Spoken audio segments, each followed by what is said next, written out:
Cinema எனக்கு ரொம்ப பிடிக்கும். சின்ன வயசுல சினிமா வந்து ரொம்ப ரொம்ப பிடிக்கும். சினிமா ஒரு உயரத்திலே பார்ப்பேன். எந்த ஒரு தொழிலோ, எந்த ஒரு பிசினஸோ அப்படி இருந்தாலும் சினிமா மட்டும் ஒரு மாதிரி உயரத்திலே பார்க்கறது.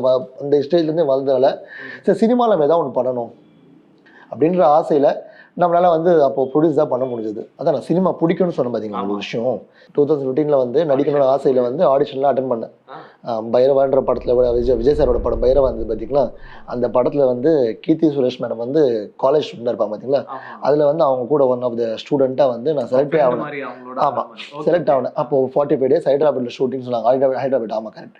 அங்கே ஷூட்டிங்னாங்க. அப்போ வந்து ஒரு ஃபேமிலியில் ஒரு பெரிய ஒரு இழப்பான ஒரு விஷயங்களால வந்து என்னால் போக முடியல. அங்கேருந்து அப்படியே விட்டுட்டேன், சினிமா பயணத்தையும் விட்டுட்டேன். அதுக்கு முன்னாடி வரைக்கும் எங்கே ஆடிஷன் வந்தாலும் போயிடுவேன்.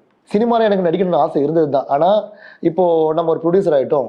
ஒரு ப்ரொடியூசர் ஹீரோ வந்தால் ட்ரோல் மெட்டீரியல் தான் பார்ப்பாங்க. கண்டிப்பாக ஏன் பணம் இருக்கு அவன் ஹீரோ ஆகிட்டான்பா அவன் அப்படின்றவாங்க. ஆனால் அப்படி ஒரு வாய்ப்பு எனக்கு வர வேணாம்னு நினைக்கிறேன்.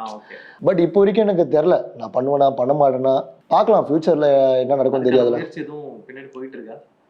முயற்சி இதுக்காகன்னு பர்டிகுலராக வந்து முயற்சில்லை. அப்படியே பார்த்துட்டு போயிட்டு இருக்க. நம்ம ஒரு படங்கள் பார்க்குறோம்ல, அதை பார்த்து இவங்க இப்படி நடிக்கிறாங்களா, இந்த ஆக்டிங் இப்படியான்ற மாதிரி விஷயங்கள் பார்த்து கற்றுக்கிட்டு இருக்கேன். இதுக்குன்னு ஸ்பெசிஃபிக்காக எதுவும் போய் நான் ப்ராக்டிஸ் பண்ணல.